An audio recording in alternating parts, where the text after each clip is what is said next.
नमस्कार sir. Sir साहब जी, आपका शुभ नाम क्या थी? जी वैसे गुरुजी की शरण में आने से पहले ठाकुर प्रेम सिंह तोमर हुआ करता था, पर आज सिर्फ संत रामपाल जी महाराज का कुत्ता हूँ, मैं दास हूँ सिर्फ। कहाँ से आए सर आप? जी मैं मुरैना जिला का हूँ, पोस्ट पोरसा जिला मुरैना मध्य प्रदेश से। मैं भिंड में रहा करता हूँ, मैं गाड़ी है मेरे पास, मैं वो चलाता हूँ। मैं संत रामपाल जी महाराज की शरण में आने से पहले आप कौन सी भक्ति करते थे, क्या साधनाएं करते थे? संत रामपाल जी महाराज की चरणों में आने से पहले ये दास हनुमान जी की भक्ति किया करता था। मंदिरों पे गाड़ी चलाने के बाद आते, मंदिर पे बैठते और मैं बीड़ी सिगरेट पुड़िया गांजा लेके जाया करता था और मैं दारू पी के जाता था वहाँ। तो वहाँ लोग बाग बहस करते थे भक्ति के बारे में, तो इस दास को भक्ति के बारे में कोई नॉलेज नहीं था। भक्ति मार्ग से तो कोसों दूर था, जानता ही नहीं था कि भक्ति होती क्या चीज है। सिर्फ इतना ही जानता था कि वहाँ गया तो मेरे लिए सीट खाली पड़ी होती थी। क्यों कि मैं 1 दर्जन गुटके और सिगरेट की पैकेट और बीड़ी के बंडल और गांजे की इतनी बड़ी थैली ले जाया करता था। इसलिए कहते थे आओ तोमर साहब आ गए, तोमर साहब आ गए। मैं बस यही सोच के मैं भूल जाता था। तो वहाँ पे उन लोगों की ये देखते हुए बहस चलती थी भक्ति के बारे में, तो मैं तो सिर्फ हंसता कि जैसे गुरु जी बताते हैं वो संस्कृत बोले जा रहे हैं, वो ताली पीटे जा रहे हैं। बस इस दास का भी यही हाल था, जो जल्दी जल्दी बोल रहा है उसको ही समझते भाई ये तो भगवान से मिला हुआ है। तो आपस में जो एक यहाँ भदौरिया जी आए थे, तो उनकी बहस चल रही थी हनुमान जी के मंदिर पर, और मैं नशे में टल्ली था उस टाइम।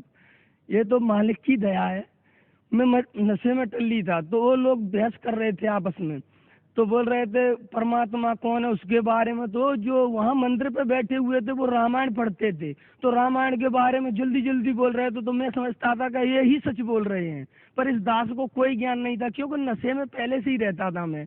कुछ तो दारू के नशे में, कुछ वहाँ बैठ के गांजा पीते थे, मतलब जितने भी प्रकार थे सारे इस दास के अंदर थे। तो उस दिन जो रामकृष्ण भगत जी हैं एक वहां से भिंड से, उनसे बहस हो रही थी। तो उस टाइम ये दास वही था। उस दिन दारू के नशे में नहीं था, सिर्फ गांजा भरी जा रही थी, चिलम गांजे की भरी जाती। मैं गांजा पीने ही वाला था जब चल रही थी चर्चा। तो क्या नाम है, उनने रामकृष्ण दास जी ने कहा कि तोमर साहब आप एक बार हमारे गुरुजी की कैसेट जरूर देखना। तो मैंने कहा ठीक है, आप ठीक है दे देना, मैं जरूर देखूंगा। तो मैं वहाँ गांजा ही पी रहा था और फिर मेरा को काम नहीं गांजे से चला। क्यों, मैं बहुत दारू पीता था, जब तक दारू नहीं पी लूं मेरे को नींद नहीं आती। तो मैं गांजे से काम नहीं चला, तो मैं वहां से उठा और थोड़ी ही दूर, आधा किलोमीटर की दूर पर ठेका था दारू का, तो मैं वहां चला गया। तो वहां जाने के बाद मैंने दारू पी, तो मेरे दोस्त भी मिल गए। तो मैंने कहा भैया आज तो पैसे कम है यार, नशा नहीं हो पाया पूरा। तो उन्होंने कहा ठीक है कोई बात नहीं, कल दे देना, ये लो पैसे लो। उनने एक बोतल ली, फिर पिए आराम से, मौज ली, चले आए।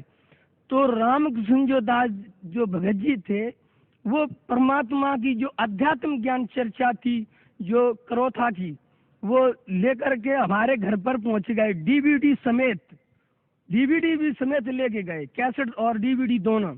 तो हमारी भक्तमती ने कहा कि कोई भदौरिया जी आए थे, आपको पूछ रहे थे और ये सामान दे गए हैं। ठीक है, मैंने कही ठीक है होंगे कोई भदौरिया जी। तो जब मैं खाना खाने से पहले कितनी भी दारू पिए हूँ, फिर भी एक पौवा में जरूर पीता था। जैसे कि यहाँ खाना खाने से पहले गिलास में पानी रखते, उस जगह पे ये कुत्ता है जो आज बोल रहा है, ये दारू का पैक रखा करता था। तो दारू भी पीता, और मैं कैसेट डेली एक फिल्म की नई कैसेट ले आया करता था। मैं फिल्म की कैसेट लगाई और अपना पैक डाला और खाना खाने लग गया। पैक लगा रहे हैं, फिल्म देख रहे हैं। तो इतने में ही रामकृष्ण जी आ गए। तो उनने कहा कि तोमर साहब वो कैसेट देख लो। मैंने कि ठीक है हम देख लेंगे। तो उनने डीवीडी, मैंने टीवी बंद, अपना सीडी थी वो बंद कर दी, उनने डीवीडी कैसेट लगाई। फिर मैंने कहा आओ भदौरिया जी खाना खा लो। उनने कहा नहीं हम आरती करते हैं। तो जब ये मैं कुछ जानता है नहीं आरती क्या होती है, अपन तो यही जानते जय गणेश देवा। तो मैंने कहा ठीक है आप, मैं तो यही चाह रहा था कि आप जाओ, मैं अपनी फिल्म देखूं। इस दास को तो वही लग रहा था कि ये चले जाएं तो फिर मैं आराम से बैठकर फिल्म देखूं और आराम से खाना खाऊं। तो वो चले गए। तो मेरे अंदर परमात्मा ने प्रेरणा की कि अगर वो सुबह पूछेंगे तो आप क्या बताओगे, आपने क्या देखा। तो मैंने सोचा कि शुरू वाली थोड़ी सी देख लेता हूँ, थोड़ी एंड वाली देख लेता हूँ। पूछेंगे पूरी तो याद नहीं रहती, मैंने कि उनको बता दूंगा, फिल्म होगी। तो मैंने जब ही पहला पार्ट लगाया उसमें, तब जब मालिक ने गीता चारों वेद खोले तो इस दास का पूरा नशा उतरेगा। जो वहां से पी के आया था, वहां भी जो पौगा था वो भी पी लिया था, पूरा नशा उतर गया। मैंने कहा आज तक ये ज्ञान किसी ने नहीं बताया, प्रमाणित ज्ञान। मेरे कुछ समझ में ही नहीं आया। मतलब मेरे को तो ऐसा लग रहा था पता नहीं क्या हो गया मेरे को। मैं बहुत देर तक मैं देखता रहा और मेरी भक्तमती दीदी बोल रही कि पता नहीं क्या लगा दिया है, फिल्म लगाओ। मैंने कि रुक जाओ, मैं आज यही देखूंगा। तो उनकी भी आदत थी कि फिल्म देखने की, क्यों संगत का असर तो आता है। तो उनने ठीक है, उनने कहा ठीक है आप देख लो। तो वो बैठी नहीं, उनने भी खाना खाया उनकी, पर उनने देखा नहीं, वो अलग बैठी नहीं। तो उसके बाद इस दास ने वो देखी पूरी। मैं तो खाना ही खाना भूल गया, वो नशा था मेरा पूरा उतर गया जब मालिक ने प्रमाणित ज्ञान दिखाया। तो मैंने कहा हे मालिक, पता नहीं ये ज्ञान आज तक कहाँ छुपा था। मैंने ये सोचा था कि मैं किसी को भी बताऊंगा तो ये तुरंत मेरे साथ वो कहा हाँ ये सही बात है चलो। तो मैंने उनसे कल सुबह मैंने मिला उनसे, भदौरिया जी से। मैंने कहा कि वो सीडी एक बार मैं आज और देखना चाहता हूँ। उनने कहा ठीक है आप जितने दिन देखना चाहो देख लो। और एक उनने पुस्तक भी थी ज्ञान गंगा के, इसको भी पढ़ना। तो मैं थोड़ा पढ़ने में कमजोर हूँ, क्यों आलसी बहुत हूँ मैं। तो मैंने कहा ठीक है मैं इसको भी पढ़ूंगा। तो उस पुस्तक में कुछ आत्म कथाएं लिखी थी। तो मैं डेली जाके वो फिल्म वो मालिक की डीवीडी लगा लिया करता था और मैं उसी को देखता। तो एक पड़ोस में पंडितानी थी, मैं किराए पर रहता था। तो पड़ोस में एक पंडितानी थी, मैं वो डेली गीता का पाठ किया करती थी। मैंने उनसे कहा, मैंने कही वो मेरे को बहुत अच्छा मानती थी। तो मैंने उनसे कहा ऐसी ऐसी बात है आप भी देखो। तो उनने देखा तो उन तो गीता का पाठ किया था। तो उनने देखा तो वो कह रही ये तो बात सही है, हकीकत है, पर ये बात नहीं जैसे कि कबीर परमात्मा है। मैंने कबीर तो ये परमात्मा नहीं हो सकते हैं, पर गुरु जी प्रमाण दे रहे हैं, पर बुद्धि काम नहीं करे मेरी।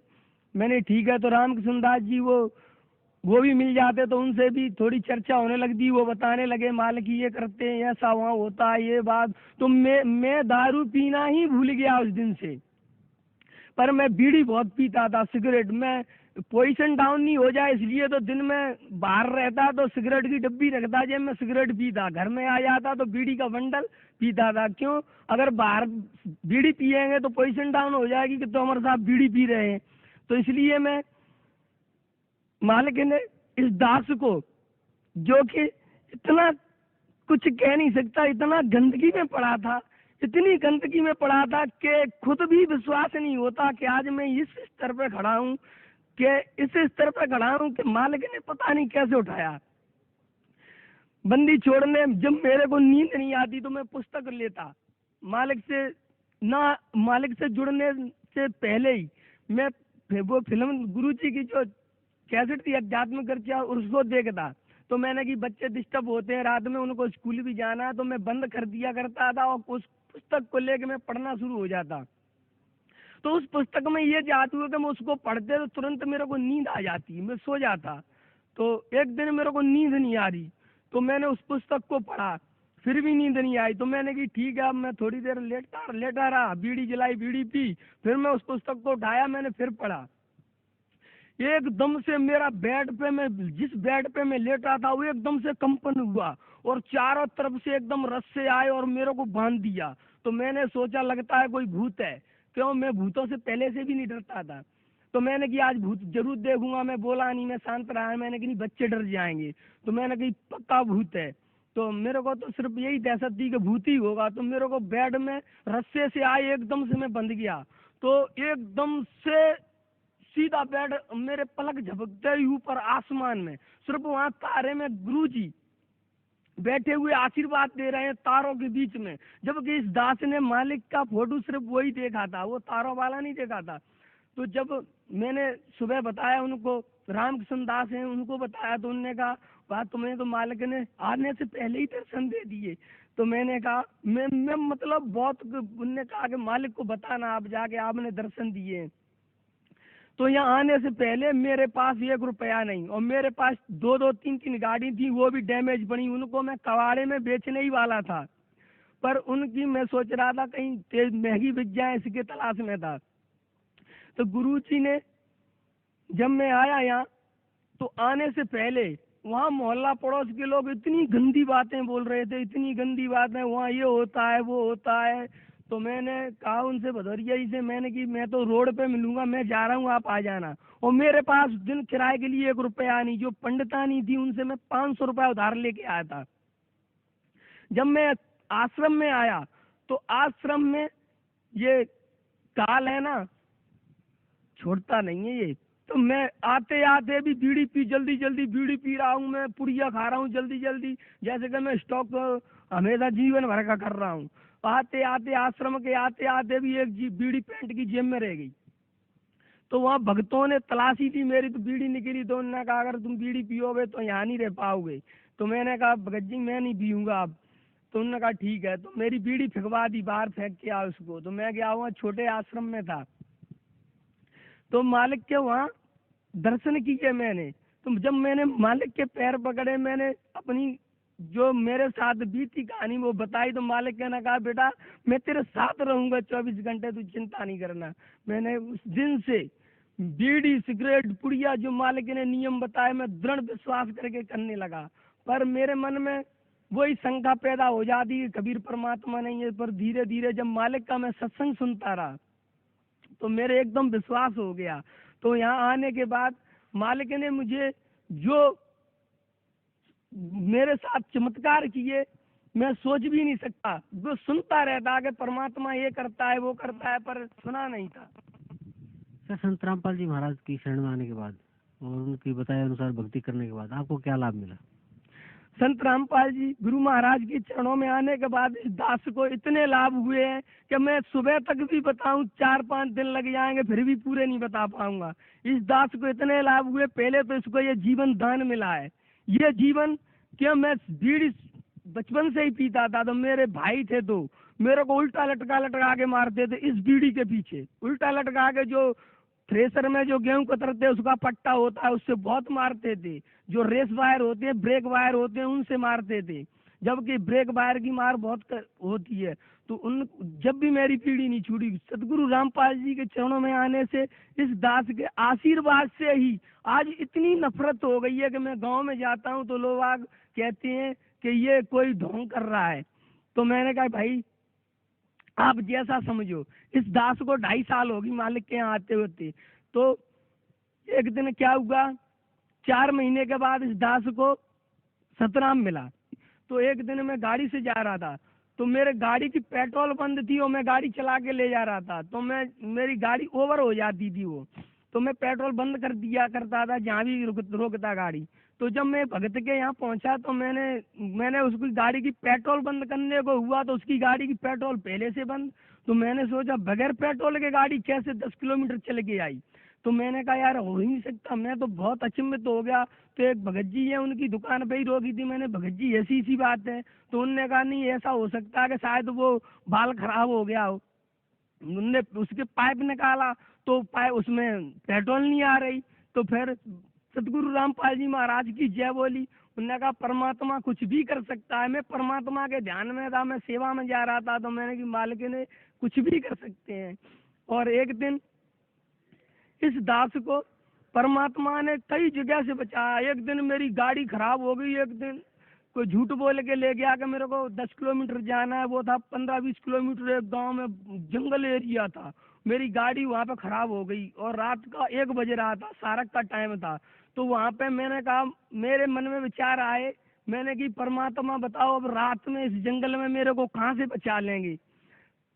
तो बंदी छोड़ने मैंने इतना ही सोचा था, मेरी बुद्धि इतनी कहाँ थी परमात्मा को मैं सोच सकूं। बुद्धि काम नहीं करती, ये काल बुद्धि हटा देता है। तो मेरी बुद्धि काम नहीं करी, मैंने यही सोचा बताओ परमात्मा भी क्या करेंगे। तो 2 मिनट के ही अंदर 10 लड़के चले आ रहे उधर से घूमते हुए अंधेरे में। तो बोले भाई साहब क्या हो गया? मैंने भाई साहब गाड़ी खराब हो गई। तो उनने इस धक्का देना शुरू कर दिया और थोड़ी सी दूर पे लाके उनका घर था वहाँ खड़ी कर दी और गाड़ी स्टार्ट हो गई। मैंने कहा मालिक कुछ भी कर सकता है। तो ऐसे ही परमात्मा कुछ भी कर सकते हैं, गुरुदेव कुछ भी कर सकते हैं, संत रामपाल जी ही महाराज परमात्मा है। एक दिन मेरा झगड़ा हो गया था मकान मालिक से, तो मैं किराए पर रहता था। तो मैंने प्रार्थना करी मालिक से, मैंने मालिक मैं कब तक किराए पर रहूंगा? गुरुजी ने कहा बेटा भक्ति करो सब कुछ होगा। इस दास को 2.5 वर्ष हो गए मालिक से नाम लिए हुए। अभी 5-6 दिन पहले अभी 3 लाख का प्लॉट लिया है। अभी कुछ दिनों पहले हमारे चाचा जी ने हमारे साथ में बहुत धोखा किया, 1,70,000 रुपए की बेईमानी करी। तो मैंने गुरुजी से बोला, प्रार्थना करी मालिक बिगल लड़े पैसे नहीं मिलेंगे। तो गुरुजी ने कहा बेटा लड़ना नहीं, परमात्मा तुम्हें और देगा। तो परमात्मा ने मेरे को दे दिए पैसे और मैं अभी प्लॉट लेके आया हूँ। पर उनकी आज वो दशा है कि घर में भी नहीं रह पा रहे हैं, ताला बड़ा है। अगर वो इस मालिक की चर्चा सुन रहे हो तो परमात्मा कुछ भी कर सकता है। आप परमात्मा के चरणों में आओ। मेरी आपसे कोई लड़ाई नहीं है, कोई झगड़ा नहीं है। अगर लड़ाई करता तो मैं आपसे वही करता हूँ, मैं पैसे भी छीन लेता। आप सब मेरी आदत भी जानते हो कि मैं कैसा था। परमात्मा कुछ भी कर सकते हैं। सर, संत रामपाल जी महाराज की शरण में आने के बाद आपको बहुत लाभ मिला, जैसे आपने बता रहे थे। तो बाकी के भक्त समाज को क्या संदेश देना चाहते हैं आप? बाकी के भक्त समाज को मैं ये संदेश देना चाहता हूँ कि इस दास को देखते हुए, वहाँ एरिया के लोग तो जानते ही होंगे इस दास को, गाड़ी के पीछे लिखा है सत साहेब तोमर, सब जानते हैं मेरे को उधर एरिया पर। और नहीं जानते वो परमात्मा कबीर इज गॉड, परमात्मा संत रामपाल जी महाराज हैं। और एक अपने जम्बू वाले जो मधु परमांश जी है, उनकी उस पे जी जागरण पे एक दिन प्रोग्राम आ रहा था। मैं तो गुरुजी के चैनल के इंतजार में था। मैंने कहा गुरुजी का आज प्रोग्राम आएगा। वो साधना चैनल वाला निकल चुका था, मैं लेट आया घर पे। तो उनका प्रोग्राम मधु परमांश जी का चल रहा था जो जम्बू वाले हैं। तो उस पे एक हेडलाइन आ रही थी कि मैंने किसी से ज्ञान चर्चा नहीं की है और ये भ्रम है, ऐसा कुछ लिखा था। तो मैंने उस नंबर को फोन डायल किया। मैंने कहा बताओ, हमारे गुरुजी तो सबसे कह रहे हैं कि आओ हमसे ज्ञान चर्चा करो। मैंने कि इनको पता नहीं होगा। मैंने को तुरंत फोन लगाया तो उनके चेले ने फोन उठाया। मैंने कहा बाप कहाँ से बोल रहे हैं? तो मैंने कही हेलो हेलो कहाँ से बोल रहे हैं? मैंने कि मैं ऐसे भिंड से बोल रहा हूँ। तो उनने कहा कि हाँ बोलिए। मैंने कि मैं ये वो देख रहा हूँ चैनल पे वो सत्संग में आ रही हेडलाइन चल रही है कि मैंने किसी से ज्ञान चर्चा नहीं की है, भ्रम है। तो मैंने कहा ये संत रामपाल जी महाराज सतलोक आश्रम में सबका निमंत्रण दे रहे हैं, जाओ ज्ञान चर्चा करो, आप ज्ञान चर्चा करना चाहते हो तो। और वो तो चिल्लाने लग गया, ये बात वो बात, और वो धोखा किया है मेरे साथ में, ऐसा कर दिया वैसा कर दिया। तो मैंने स्पीकर ऑन करके रख दिया। मैंने कि जो भी बात इसको कहनी है कह लेने, तो फिर मैं बाद में बोलूंगा। तो मैं उससे हाथ जोड़ के प्रार्थना कर रहा हूँ। वो कह रहा था कि वो धोखा किया है तो आप ज्ञान चर्चा कर लें। और कह रहा था मेरे गुरुजी को गलत भी बोला, मैं उससे प्रार्थना करूंगा ऐसे बगैर देखे ऐसे गलत नहीं बोलना चाहिए। मेरे गुरुजी से क्या, गुरुजी के जो कुत्ते घूम रहे हैं उनसे भी ज्ञान चर्चा नहीं कर सकते हो, बहुत बड़ी बात हो जाती है। मैं उससे प्रार्थना करूंगा कि गलत नहीं बोले। आप सतलोक आश्रम में फोन करके कोई भी बात पूछो, अगर कोई गलत नहीं बोल सकता। आप लोग इतनी गलत वाणियां बोलते हो। मैं प्रार्थना करूंगा कि आप सत्संग सुनो मालिक का, गलत और सही का प्रयोग करो। सच्चाई क्या है? मनुष्य जीवन बहुत अनमोल है, ये बार बार नहीं मिलेगा। मेरे सभी से प्रार्थना है कि मालिक का जो सत्संग है प्रमाणित है और ऐसा पृथ्वी पे ज्ञान नहीं है, और इस ज्ञान के ही आधार पर रुक सकता है, नहीं कोई भी प्राणी गलत विकार नहीं रोक सकता। इस दास के अलावा और भी कई प्रमाण है। आप देखो, आप खुद आओ यहाँ पे, आप जीवन लग गया आपको भक्ति करते, आप यहाँ 4 महीने भक्ति करके देख लो। अगर आपको न लाभ हो तो आप जानो मालिक मालिक के नियम है, जो मालिक के नियम जरूर करने पड़ेंगे। जैसे किसी डॉक्टर के पास जाओगे तो वो जरूर कहेगा खट्टा मीठा ये जो भी नियम बताए कि ये नहीं करने, तो वो तो करने पड़ेंगे। तो मैं सभी से प्रार्थना करूंगा कि आप सतलोक आश्रम आए, सतगुरु रामपाल जी महाराज से उपदेश लें और भक्ति करें और मनुष्य जीवन का जो पहला उद्देश्य है उसका लाभ उठाएं। सत साहिब। धन्यवाद आपका बहुत बहुत।